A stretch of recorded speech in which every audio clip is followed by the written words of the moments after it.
Mga buddy, ating pupuntahan ang Imeldas Garden. Maya-maya lamang. Nadaan lang muna tayo din sa may Lumampaw. Kasi buhat nung tayo pumunta doon ay napakalaki na ng pinagbago. Nag-open na ngayon mga buddy sila na nitong December. So ating sisinsayan at para makita natin kung ano yung mga dumagdag doon sa kanilang lugar na yon. Kasi nung una ay hindi pa tapos yung mga ginagawa doon lalo na yung isang building doon. Pero ngayon okay na mga buddy, at sa halagang 150 pesos ay napakaganda ng tanawin ang iyong makikita. So mamaya dadaanan natin ang Imeldas Garden. Dadaan lang muna tayo din sa Lumampaw. Ari na Tierra Mercedes, at ang papunta sa Imeldas Garden ay din yan, din sa kantong are. Lalampas muna tayo. So doon tayo pupunta ngayon mga buddy, doon sa Imeldas Garden, no? So maglit lang tayo dito para mag-update kay Taal Volcano dito sa Lumampaw View Deck. Ngayon pupunta na tayo kasi bukas na yan ngayon. Ayan dyan lang siya sa kabila mga buddy, pero ang daan natin dito sa kalsada na to. Okay, so let's go. At silipin natin ang pagbabago dito sa Imeldas Garden. So malapit na tayong pumasok din sa may mismong kanto mga buddy. Ngayon kung kayo manggagaling sa mismong bayan ng Cuenca, dire-diretso lang yun doon sa may munisipyo, then kakanan kayo, then baybayin nyo yung munisipyo, then dire-diretso ulit, kaliwa, basta yung papunta ng Tierra Mercedes mga buddy. Okay, so malapit na tayo din sa kanto, papunta dito sa Sitio Zablay.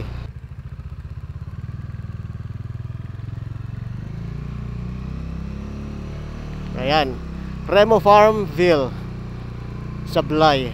Ayan, Sitio Zablay. Ito na, dire-diretso na to mga buddy, papunta sa Imeldas Garden. And dito rin pala tayo noon nagpunta, na may pinakita ko sa inyo na isang lugar na kung saan may mga unggoy. So yun, tama-tama, silipin natin mga buddy mamaya, no? So bukod dito sa ipapakita ko na kagandahan ng Imeldas Garden, papakita ko rin sa inyo kung nandun pa yung mga unggoy sa lugar na yon. So medyo mahaba ito papasok na ito mga buddy, no? Kasi dati yung ibang mga guest ng Tierra Mercedes naglalakad na papunta dito Ayan, malapit na tayo. So ito, may mga madadaanan pa tayo ditong kubo, may bahay. Maganda na nga mga buddy, no? Ay siya mga buddy, ipapasyal ko kayo ngayon din sa Imeldas Garden. Tingnan niyo naman ang napakalaking pagbabago din mga buddy. Ayan, dito kayo magbabayad. So ngayon, kung ikaw ay guest sa Tierra Mercedes, so 100 pesos ang bayad. Ngayon kung hindi, 150. Ayan no drones allowed mga buddy. At hindi ka pwedeng gumamit ng DSLR camera. So tayo ang gamit natin ay action camera lang mga buddy. And no outside food or drink allowed. Yung tatanggap sa inyo yung cashier. Ayan, si ma'am. Then ito yung entrance fee, 150 per person. May 20% discount for children and below 4 feet, senior citizens and PWD. At ito 100 pesos kung ikaw ay guest ng Tierra Mercedes. So ngayon, ito na yung ating pupuntahan mga buddy. Napakalaki na ng pagbabago mga buddy, kasi kita nyo naman ang kanilang parking area. Nung last time na pumunta tayo dito, hindi pa to ganito kaganda.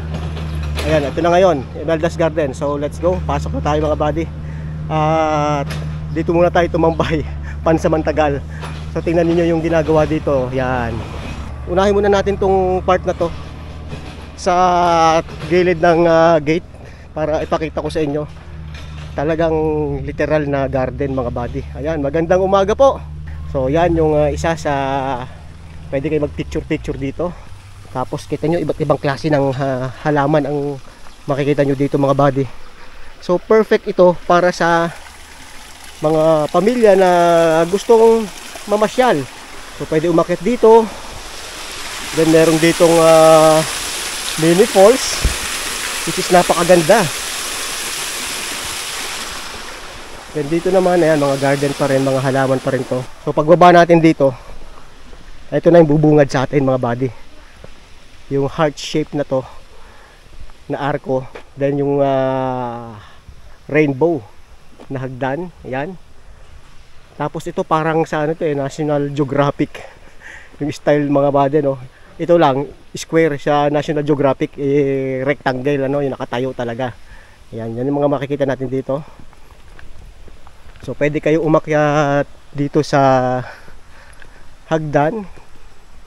Mag picture kayo dito. Ayan.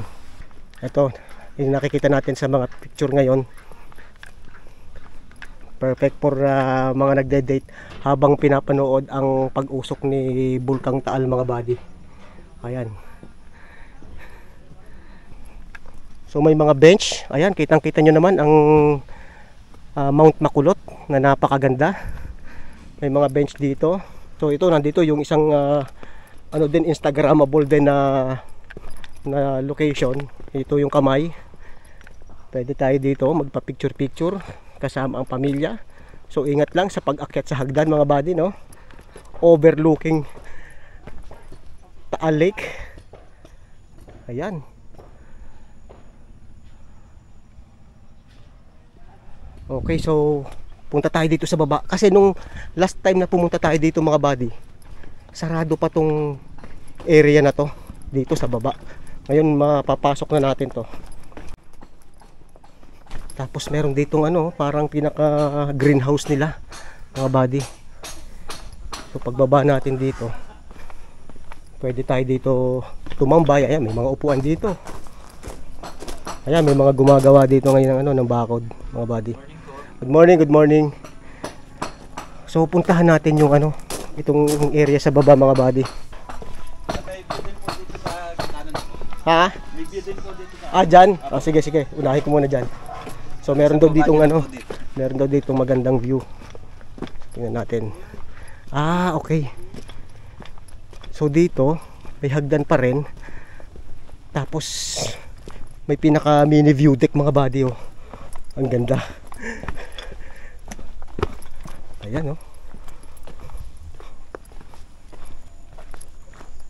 So yun, yung talagang pinuno nila ng mga halaman to mga buddy. Meron doong mga swing mga buddy, pero dito tayo muna bababa para ipakita ko sa inyo yung isang area na to. Ayan, may hagdan din doon mga buddy, oh. Pwede kayo doon dumaan. So dito sa lugar na to natin nakita yung mga unggoy, no? Dito umiikot sila noon nung time na nagpunta tayo dito. At magsarap din dito tumambay mga buddy. Dito tayo ngayon na tambay ng konting oras. Ayan. Ang ganda, 'di ba? So doon tayo galing kanina sa Lumampaw View Deck. So ayon doon sa kausap natin na gumagawa doon, yung mga unggoy umaakit lang dito kapag hapon. Ang ganda, no?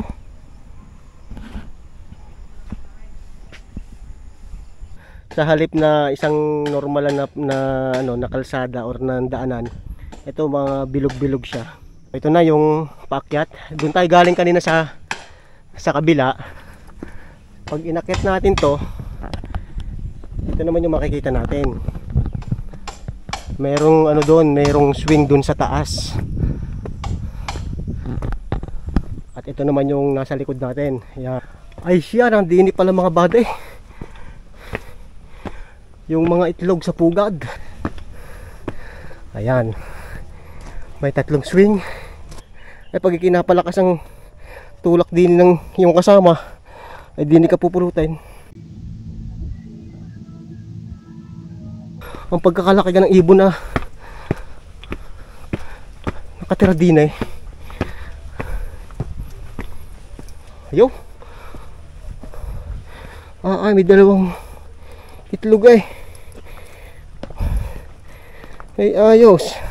Tapos may mga bench din eh na pwede niyong tambayan.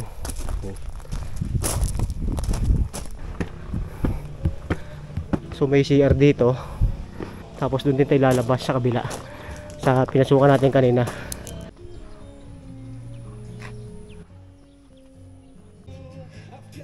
So ito pala ay rest house. Itong building na to. Silipin natin dito yung kabuuan ng Imelda's Garden mula dito sa second floor. Ayan. Ang ganda naman ng view talaga dito. So inaayos pa lang nila ito mga buddy.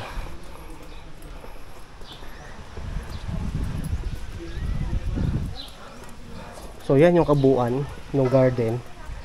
Mula dun sa taas, pababang ganyan. Tapos dun pa sa pinaka dulo yung pinuntahan natin kanina.